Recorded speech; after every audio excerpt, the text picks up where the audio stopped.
धर्मरताय च भजतां कल्पवृक्षाय नमतां कामधेनवे मनोजवं मारुतुल्यवेगं जितेन्द्रियं बुद्धिवातं वरिष्ठं वातात्मजं मानरयोन्मुख्यं श्रीरामदूतं शिरसा नमामि।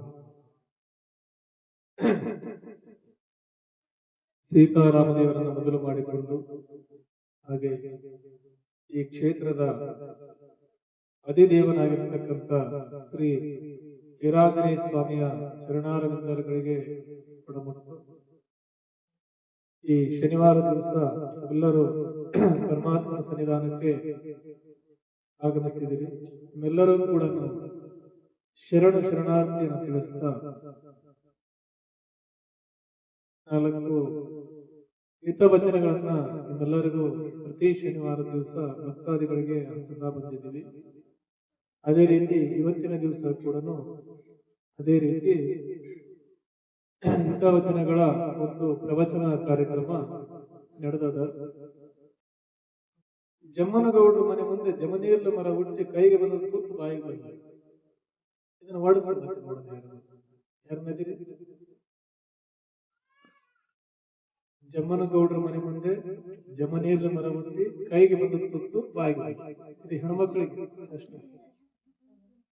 ಹೊಡಿಸ್ಬೇಕು.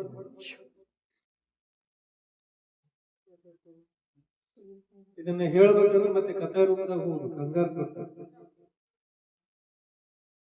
ಅಂದ್ರ ಒಂದು ಹೆಣ್ಣು ಹೆಂಗಿರ್ಬೇಕನ್ನೋದನ್ನ ತೋರಿಸ್ತದೆ ಇದು ಒಂದೇ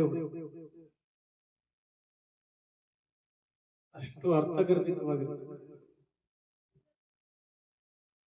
ಏನಾಗಿತ್ತು ಅಂದ್ರೆ ಒಂದು ಗೊಲ್ಲರ ಹಟ್ಟಿ ಗೊಲ್ಲರಟ್ಟಿ ಆ ಗೊಲ್ಲರ ಹಟ್ಟಿ ಒಳಗ ಯಜಮಾನ ಗೌಡ ಇಬ್ರು ಅಲ್ಲಿ ಯಜಮಾನ್ರು ಅಲ್ಲಿ ಏನೇ ದೇವತಾ ಕಾರ್ಯಗಳಾಗ್ಲಿ ಏನೇ ಊರಿನ ಪಂಚಾಯತಿ ಆಗ್ಲಿ ಅವ್ರಿಬ್ರು ಬಹಳ ಮುಂದಾಗ್ತಾರೆ. ಹಂಗ ಒಂದು ಗೊಲ್ಲರಟ್ಟಿ ಒಳಗ ಯಜಮಾನ ಇತ್ತು. ಆ ಯಜಮಾನಿಗೆ 4 ಜನ ಸೊಸೆಯರಿದ್ರು. 4 ಜನ ಗಂಡ್ಮಕ್ಳು, 4 ಜನಕ್ಕೆ ಮದುವೆ ಮಾಡಿದ್ದ 4 ಮಂದಿ ಸೊಸೆಯರಿದ್ರು. ಆ ಹಟ್ಟಿ ಒಳಗ ಒಬ್ಬ ಗೌಡ ಇದ್ದ. ಆ ಗೌಡ ಎಂತ ಅನ್ನೋನು ಭಾರಿ ಕಾಮ, ಕಂಡದ್ದನ್ನ ಯಾವ್ದನ್ನ ಬಿಡಬಾರ್ದನ್ನ ಕಾಮ. ಹಿಂಗಿರ್ಬೇಕಾದ್ರೆ ಯಜಮಾನ ಮನೆಯಾಗ ಏನ್ ಮಾಡಿದ್ರು ಅಂದ್ರೆ ಸಣ್ಣ ಮಗನಿಗೆ ಮದುವೆ ಮಾಡಿದ್ದ ಎಂಬ ಬಹಳ ರೂಪವಸ್ತು, ಬಹಳಷ್ಟು ಸದಾಚಾರವುಳ್ಳಂತ ಹೆಣ್ಣು ಮಗಳಾಗ್ತಾರೆ, ಬಹಳ ಬುದ್ಧಿವಂತೆ, ಅಷ್ಟೇ ಸೌಮ್ಯ ಸ್ವಭಾವದವಳು ಮತ್ತೆ ಅಷ್ಟೇ ರೂಪವಂತೆ ಆ ತಾಯಿ. ಹಿಂಗಿರ್ಬೇಕಾದ್ರೆ ಏನಾಗಿತ್ತು ಅಂದ್ರೆ ಯಜಮಾನಿಗೆ ಸೊಸೆಗೆ ಮದುವೆ ಮಾಡಿದ್ರು. ಮಗನಿಗೆ ಸಣ್ಣ ಮಗನಿಗೆ ಬಹಳ ಚಂದ ಇದ್ದ ತಾಯಿ. ಇನ್ನು 3 ಏನು ಇವರಿದ್ರು ಸೊಸೆಂದ್ರು ಆಕಿ ಕಂಡ್ರೆ ಇವ್ರಿಗೆ ಆಗ್ತದೆ. ಯಾಕಂದ್ರೆ ಮಾವ ಬಹಳ ಪ್ರೀತಿ ಮಾಡ್ತಾರೆ ಸಣ್ಣ ಸೊಸೆ ಅಂತಂದೇಳಿ, ಬಹಳ ದೈವ ಭಕ್ತಿ ಉಳ್ಳಂತವಳು ಹೆಣ್ಮಗಳ ತಾಯಿ. ಆಕಿನ ಕಂಡ್ರ ಮಾವ ಬಹಳ ಪ್ರೀತಿ. ಆಗಲೆಲ್ಲ ಸಣ್ಣ ಸೊಸಿ ಅಂತ ಕರಿತಿದ್ದೆ. ಇವ್ರು 3ರಿಗೆ ಗೊತ್ತಲ್ಲಿ ಹೆಣ್ಮಕ್ಳಿಗೆ ಹೆಂಗಂತ ಯಾರ ಮೇಲೆ ಸ್ವಲ್ಪ ಪ್ರೀತಿ ತೋರಿಸೋದು ಮುಗಿನಿ ತಿರುವಾದ ಕೆಲಸ. ಹೌದ್ರ? ಹಂಗಿರ್ಬೇಕಾಗ ಇವ್ರು 3ರಿಗೆ ಬೆಂಕಿ ಎತ್ತಿ ಬಟ್ಟೆ ಒಳಗ ನಮ್ಮ ಮಾವ ನಾವು ಮೊದಲನೇ ಸ್ವಸ್ಥಂದ್ರು ನಮ್ಮ ಮೇಲೆ ಪ್ರೀತಿ ಆಕಿ ಮೇಲೆ ತೋರ್ಸಕೈತಿ ಅಂತೇಳಿ ಒಳಗ ಬೆಂಕಿ ಎತ್ತಿ ಇವ್ರಿಗೆ ನಿಂತಿತ್ತು.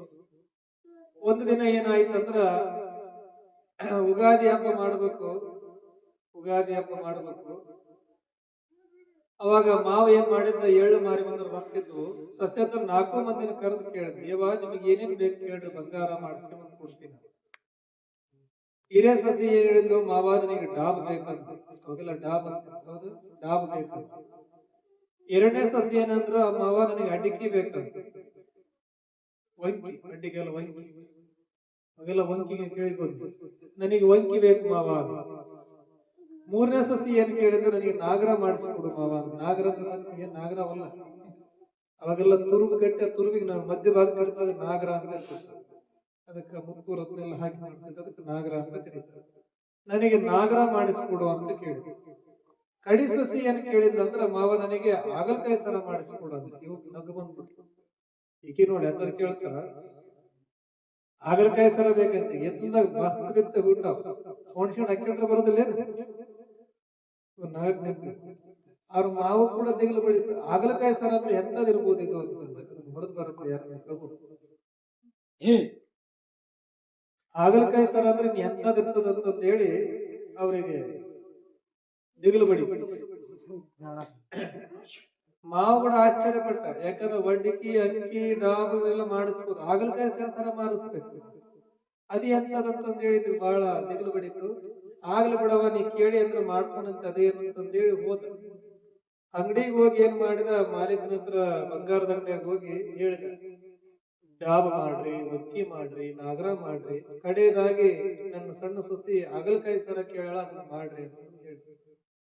ಆತ ಬಂಗಾರದ ಅಂಗಡಿ ಅಂತ ಇದೇನು ಮರೆ ಹೊಸ ತಗೊಂಬಂದಿಯಲ್ಲ ಅಂತಂದ್ರೆ, ಇಲ್ರಿ ನಮ್ ಸೊಸಿ ಹೇಳಾಳ ನೀನ್ ಮಾಡ್ಲೇಬೇಕು. ಆತ ಬಿಡು ಮತ್ತೆ ಇದೊಂದು ಹೊಸ ಡಿಸೈನ್ ಮಾಡೇ ಬಿಡ್ತಂತ ಹೇಳಿ ಆತ ಹೊಸ ಹುಮ್ಮಸ್ಸು ಹೊಸ ಡಿಸೈನ್ ಮಾಡ್ಬೇಕಂತ ಹೇಳಿ ಅದಕ್ಕೆ ಮುತ್ತು ರತ್ನ ಸೇರಿಸಿ ಎಷ್ಟು ಅದ್ಭುತ ಮಾಡಿದಂದ್ರ ಅದಂಗ ಮಿರಿ ಮಿರಿ ಮಿಂಚದ್ ಬಿಸಿಲಿಗೆ. ಅದಕ್ಕೆ ಯಾಕಂದ್ರೆ ಹವಳ ಹಾಕಿದ್ದು ವಜ್ರದ ಹಳ ಹಾಕಿದ್ದು ಮಿರಿ ಮಿರಿ ಮಿಂಚದ ಹಾಗಲಕಾಯಿ ಸರ್. ಅವಾಗ ಉಗಾದಿ ಹಬ್ಬ ಹತ್ರಕ್ ಬಂತು. ಮಾವ ಮಾಡಿಸ್ಕೊಂಡು ಮನೆ ತಗೊಂಡು ಬಂದ. ಹಿರಿಯ ಸೊಸಿಗೆ ಕರೆದು ಡಾಬ್ ಕೊಟ್ಟ, ಯವಾ ನೀ ಡಾಬ್ ಕೇಳಿದ್ದೀನಿ ನೀ ಮಾಡಿಸ್ಕೊಂಡ್ ಬಂದಿನಂತ.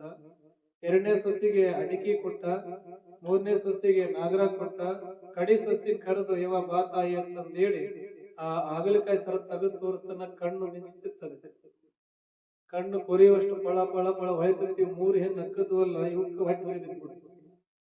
ಇದೇನವ ನಾವು ಮೂವರು ನಕ್ಕಿದ್ವಿ, ಇದನ್ನ ಕೇಳಿದ್ರೆ ನೋಡಿದ್ರೆ ಎಷ್ಟು ಅದ್ಭುತ ಐತಲ್ಲ ಇದು ಅಂತಂದೇಳಿ ಮೂರಕ್ಕೂ ಮತ್ತೆ ಹೊಟ್ಟೆ ಬಿಚ್ಚೋದು. ಇವು ಹೊಟ್ಟೆ ಬರೆಯಕ್ ನಿಂತ್ಬಿಡ್ತೀವಕ್ಕ.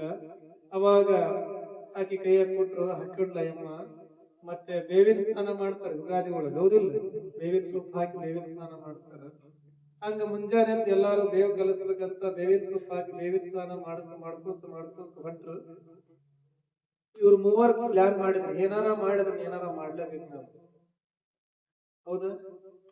ಏನಾರ ಮಾಡ್ಬೇಕನ್ನೋದು ಪ್ಲಾನ್ ಮಾಡೇ ಬಿಟ್ರು ಮೂವರು ಅಕ್ಕ ತಂಗಿಯರ್ ಸೇರ್ಕೊಂಡು. ಮಾಡಿ ಏನ್ ಮಾಡಿದ್ರು ಅಂದ್ರ, ಮೂವರು ಸ್ನಾನ ಮಾಡ್ಕೊಂಡ್ಬಂದ್ರು. ಕಡೆದಾಗಿ ಸಣ್ಣ ಸುದ್ದಿ ಸ್ನಾನ ಮಾಡಕ್ ಹೋಗಿದ್ದು, ಸ್ನಾನ ಮಾಡಿ ಆ ಸರ ಅಲ್ಲೇ ಬಿಟ್ಟು ಬಂದ್ಬಿಟ್ರು ಮರ.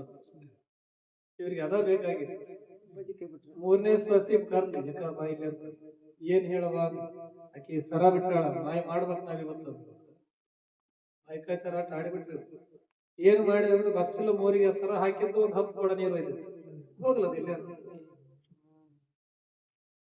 ಕಾಣದಲ್ಲ. ಅವಾಗ ಒಯ್ದು ಬಿಟ್ರು. ಬಂದು ನೋಡ್ತಾಳ ಸರ ಇಲ್ಲ. ಮಾವನ ಹತ್ರ ಹೋಗಿ ಹೇಳ್ತಾಳ, ಮಾವ ಹಿಂಗ ಆಗಿಬಿಟ್ಟ. ಮಾವು ಗೊತ್ತಿತ್ತು ಇವ್ರು ಮೂವರು ಹಾಕಿ ಮೇಲೆ ಸೇಡಿಟ್ಟಾರ. ಏನ್ ಹೇಳ್ದ, ಹೋದ್ರು ಬಿಡಿ ಅವ ಯಾರು ಮಾಡೋದೇನೈತಿ, ನೀನೇನ್ ಅದನ್ನೇನ್ ತಗೊಂಡೋಗಿ ಯಾರಿಗೇನು ಕೊಟ್ಟಿಲ್ಲಲ್ಲ. ಸ್ನಾನಕ್ ಹೋಗೇತಂದ್ರ ಅದು ಮತ್ತೆ ಮನ್ಯಾಗ ಅದರ ಬಿಡು, ಒಂದ್ 4 ಎಕಣ ಅದಾವ 3 ಎಕಣ ಅವ ಇಲ್ಲ ತಗೊಂಡು ಓರ್ನೆ ಬಚ್ಚಿಟ್ಟಂತವ. 3 ಎಕಣ ಮಾಡಿರೋದು ಮತ್ತೆ ಇನ್ ಯಾರು ಮಾಡಿಲ್ಲ. ಎಕಣದ ಕೆಲಸ ಗೊತ್ತೈತಲ್ಲ, ಬಗೆದ ಸೀರ ಓರ್ನೆ ತುರ್ಕದ ಅವ 3 ಎಕಡೆ ಎಲ್ಲ ತುರ್ಕಿರ್ತಾವ ಬಿಡಂತ ಸುಮ್ಮನೆ ಅದ್ ಅನಿಸ್ತದೆ. ಅವಾಗ ಏನಾಯ್ತಂದ್ರ, ಅದು ಚರಂಡಿ ಒಳಗೆ ಹರ್ಕೋತ ನೀರ್ನಾಗ ಊರ್ ಹೊರಗೆ ಹೋಗಿ ಬಿತ್ತ ಸರಕ್ ಎದುರಾಗ ಕೆಸರಿನಾಗ. ಈತ ಗೌಡ ಅಡ್ಡಿ ಗೌಡ ಏನ್ ಮಾಡಿದ್ದ, ಹೊರಗಡೆ ಹೋಗಿ ಬರ್ಬೇಕಾರ ಬೆಳಿಗ್ಗೆ ನೀರ್ ಕಡೆ ಹೋಗಿ ಬರ್ತಾರಲ್ಲ, ಹೋಗಿ ಬರ್ಬೇಕಾರ ಬಾಯಾಗ ಬೇರ್ ಕಡೆ ತಿಕ್ಕ ಅಂತ ಬಂದ. ಬರ್ಬೇಕಾರಾಗ ಆ ನೀರ್ ದಾಟಿ ಬರ್ಬೇಕಾರ ಪರಿಚಯ ನೀರ್ನ, ಅದ್ರಾಗ ಏನೋ ಪಳ ಪಳ ಪಳ ಅಂತಿತ್ತಿ ಸರ. ಇದೇನ್ ಹಿಂಗ್ ಪಳ ಪಳ ಅಂತ ಒಂದ್ ಕಟ್ಟಿಗೆ ತೋಡ್ ಮ್ಯಾಲ ಹಿಟ್ಟಿದ, ಚಂಬನ್ಯಾಗ ನೀರು ಹಾಕಿದ. ನೋಡ್ತಾನ, ಇದು ಎಷ್ಟು ಅದ್ಭುತ ಐತಿ. ಇವಾಗ ಯಾರು ಗೌಡನಿಂದೆ ಸಾವುಕಾರನಿಂದ ಯಾರು ಹೋಗಲ್ಲ. ಅವಾಗೆಲ್ಲ ಸಾವುಕಾರ ಗೌಡ ಹೊರ ಬಂಟದ ಅವ್ರ ಹಿಂದೆ ಮುಂದೆ ಇಬ್ರು ಮೂವರು ಇರ್ತದೆ. ಛತ್ರಿ ಹಿಡ್ಕೊಳಕ, ಬುಕ್ ಹಿಡ್ಕೊಳಕ, ಹೌದ್ರ ಅವರಿಗೆ ಸೆಕ್ಯೂರಿಟಿ ಗಾರ್ಡ್ ಆಗಿರ್ತಿದ್ರು. ಹಂಗ ಆತ ಸರ ತಗದ್ ನೋಡ್ತಾನ, ಎಷ್ಟು ಅದ್ಭುತ ಐತಿ ಸರ, ನಾ ಇವತ್ತಿಗಿಂತ ಸರ ನಾನ್ ನೋಡೇ ಇಲ್ಲ. ಈ ಸರನ ಇಷ್ಟ ಅದ್ಭುತವಾದ್ರೆ ಇರ್ಬೇಕಾದ್ರೆ ಇದು ಸರ ಹಾಕೊಂಡಾಗಿರೋಕ್ಕಿಂತ ಎಷ್ಟು ಅದ್ಭುತವಾಯ್ತು, ಎಷ್ಟು ಚಂದ. ಅವನಿಗೆ ಮೋಹ ಬಿದ್ದು ಈ ಸರನ ಇಷ್ಟು ಅದ್ಭುತವಾಗೈತಂದ್ರೆ ಈ ಸರ ಹಾಕೊಂಡಿರ್ತಕ್ಕಂಥ ಹೆಣ್ಣು ಇನ್ನೆಷ್ಟು ಚಂದ ಇರಬೇಡ ಅಂತ ಅವನಿಗೆ ಮೋಹ ಹುಟ್ಟಿ ಬಿಡ್ತು. ಅವ ಏನಿದ್ನಲ್ಲ ಹೇಳ್ದ, ಗೌಡ ಇದು ಯಾರ ಸರ ಅಂದ್ರೆ ನಮ್ಮ ಯಜಮಾನ ಅದನ್ನಲ್ಲ, ಹಟ್ಟಿ ಯಜಮಾನನ ಸಣ್ಣ ಸೊಸಿ ಸರ ಇದು, ಹಾಗಲಕಾಯಿ ಸರ ಮಾಡಿಸ್ಕೊಂಡ್ ಬರ್ತೀನಿ ಅಂತ ಹೇಳಿದ್ದ. ಎಲ್ಲಾದ್ರು ಕಳ್ದು ಬಂದು ಇಲ್ಲಿ ಬಿದ್ದತಿ ನೀರ್ನಾಗ ಹರ್ಕೊಂತ ಬಂದು ಹಾಕಿದಿದು. ಹೌದಾ? ಹಂಗಾರ ಯಾವಾಗ ಮದುವೆ ಮಾಡಿದ ಮೊನ್ನೆನ ಮಾಡ್ಯಾರ, ಮದುವೆ ಮಾಡಿ ಒಂದ್ 3 ತಿಂಗಳಾಗೈತಿ ಅಂತ. ಅಯ್ಯಮ್ಮ ಎಷ್ಟು ಅದ್ಭುತ ಅಂದ್ರೆ ಗೌಡ, ನಮ್ಮ ಕೇರಿ ಅಟ್ಟಿ ಒಳಗ ಯಾರು ಇಲ್ಲ ಅಂತ. ನಮ್ಮ ಇಡೀ ಅಟ್ಟಿ ಒಳಗ ಅಂತ ಹೆಣ್ಮಗಳು, ಅಂತ ದೈವ ಭಕ್ತಿ ಹೆಣ್ಮಗಳು, ಅಂತ ರೂಪವಸ್ತಿ ಯಾರು ಇಲ್ಲ ಅಂತ ಗೌಡಗ ಡೊಲ್ ಸುರೇ ಬಾಯಾಗ ಡೊಲ್ ಸುರೇ ನಿಂತಿತ್ತು. ಹೇಳಿದ, ಒಂದು ದಿನ ಆದ್ರೂ ನಾವು ಊಟ ಮಾಡ್ಲೇಬೇಕಂತ. ಗೊತ್ತಾಗ್ತದೆ ಊಟ, ಹೌದಾ?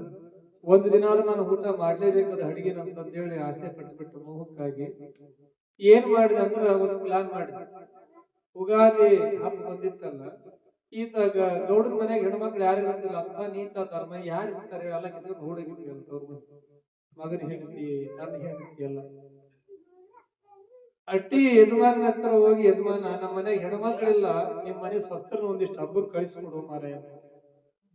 ಈತ ಪಾಪ ಬಹಳ ಸತ್ಯವಂತ. ಆಯ್ತಪ್ಪ, ಮನೆಗೆ ಹೆಣ್ಮಕ್ಳಿಲ್ಲದ ಮನೆ ನಿಮ್ಮದು, ಆಯ್ತು ನಮ್ಮ ಮನ್ಯಾಗ ಮಾಡಿಟ್ಟೆಲ್ಲ ನಿಮ್ ಮನೆಗೆ ಬಂದು ಮಾಡಿ ಬರ್ತಾರ ಅಂತ ಹೇಳಿದ್ರು. ಆತಂತಂದೇಳಿ 4 ಮಂದಿನ ಕಳಿಸಿದ ಗೌಡನ ಮನೆ. ಗೌಡನ ಮನೆಗೆ ಕಳಿಸಿದಾಗ ಗೌಡ ಏನ್ ಮಾಡಿದ,